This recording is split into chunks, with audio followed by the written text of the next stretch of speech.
Hi friends, అందరికీ నమస్కారం. ఈ వీడియోలో పీఎం కిసాన్ పథకానికి సంబంధించి, అలాగే ఉచిత వైద్యం 10 లక్షలకు పెంపుకు సంబంధించి, అలాగే రైతులకు సంబంధించిన వివిధ సంక్షేమ పథకాలకు సంబంధించి, అలాగే రైతులకు సంబంధించిన సబ్సిడీ, అలాగే రైతులకు సంబంధించిన రుణాలు, వీటన్నిటికి సంబంధించి ఈ వీడియోలో నేను మీకు పూర్తి సమాచారం అయితే అందజేయడం జరుగుతుంది. ఈ రోజున కేంద్ర ప్రభుత్వం మధ్యంతర బడ్జెట్ అయితే ప్రవేశపెట్టడం జరుగుతుంది. ఈ యొక్క మధ్యంతర బడ్జెట్ అనేది ఏప్రిల్, అలాగే మే, జూన్ నెలలకు సంబంధించి ఈ యొక్క బడ్జెట్ అనేది ప్రవేశపెట్టడం జరుగుతుంది. ఈ రోజున ఆర్థిక మంత్రి నిర్మలా సీతారామన్ గారు ఉదయం 11 గంటలకు ఈ యొక్క ఓట్ ఆన్ అకౌంట్ బడ్జెట్ అయితే ప్రవేశపెట్టడం జరుగుతుంది.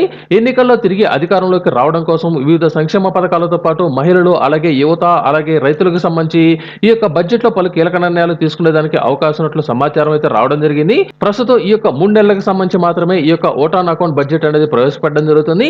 తిరిగి కొత్త ప్రభుత్వం జూలైలో పూర్తి స్థాయిలో బడ్జెట్ అయితే ప్రవేశపెట్టడం జరుగుతుంది. కాబట్టి ముందుగా వైద్యం విషయానికి కనుక వచ్చినట్లయితే ఆయుష్మాన్ భారత్ కింద ప్రస్తుతం 5 లక్షలు మాత్రమే అందజేస్తుండగా ఈ యొక్క 5 లక్షలను 10 లక్షలకు పెంచే యోచనలో ఉన్నట్లు దీనికి సంబంధించిన సమాచారం అయితే రావడం జరిగింది. అంటే ఆయుష్మాన్ భారత్ పథకం కింద ఎవరికైతే ఆయుష్మాన్ భారత్ కార్డులు కలిగి ఉన్నారో, అంటే అటువంటి వారందరికీ సంబంధించి 5 లక్షలు మాత్రమే ప్రస్తుతం ఉచిత వైద్యం అనేది అందజేస్తూ ఉండగా, ఈ యొక్క ఉచిత వైద్యాన్ని 10 లక్షలకు పెంచే అవకాశం ఉన్నట్లు ప్రాణాంతక వ్యాధులైన క్యాన్సర్, అలాగే అవయవ మార్పిళ్లు వంటి వాటికి సంబంధించి అవసరమయ్యే ఖర్చులను దృష్టిలో ఉంచుకుని ఈ యొక్క 5 లక్షలను 10 లక్షలకు పెంచే యోచనలో ఉన్నట్లు ఈ రోజున ప్రవేశపెట్టబోయే మధ్యంతర బడ్జెట్ లో దీనికి సంబంధించి పలు కీలక నిర్ణయాలు తీసుకునే అవకాశం ఉన్నట్లు ఆయుష్మాన్ భారత్ కార్డులకు సంబంధించిన లబ్ధిదారుల సంఖ్యను 100 కోట్లకు పెంచే యోచనలో కేంద్ర ప్రభుత్వం ఉన్నట్లు దీనికి సంబంధించి యొక్క అప్డేట్ అయితే రావడం జరిగింది. ఇకపోతే రైతులకు సంబంధించి పలు కీలక నిర్ణయాలు కనుక చూసుకున్నట్లయితే రైతులకు పీఎం కిసాన్ పథకం ద్వారా ఇప్పటి వరకు 6,000 రూపాయలు మాత్రమే అందజేస్తూ ఉండగా, ఇక మీదట ఈ యొక్క బడ్జెట్ లో రైతులకు సంబంధించి పలు కీలక నిర్ణయాలు తీసుకునే అవకాశం ఉంది. కాబట్టి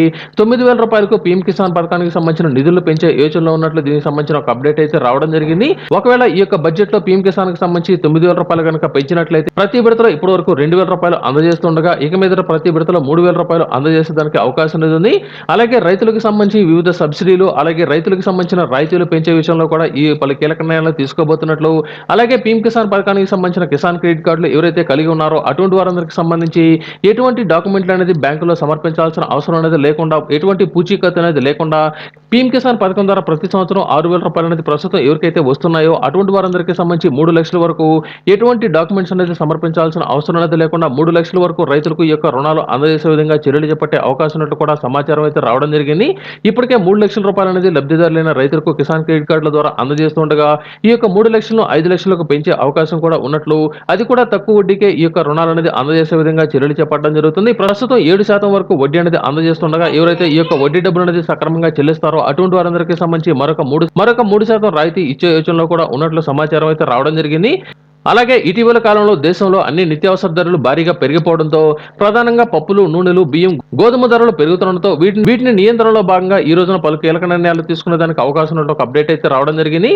ప్రస్తుత ప్రభుత్వం రానున్న ఎలక్షన్లు దృష్టిలో ఉంచుకొని ప్రభుత్వ పథకాలను టార్గెట్ చేస్తూ ఈ యొక్క ఓటాన్ బడ్జెట్ లో కీలక నిర్ణయాలు తీసుకునే దానికి అవకాశం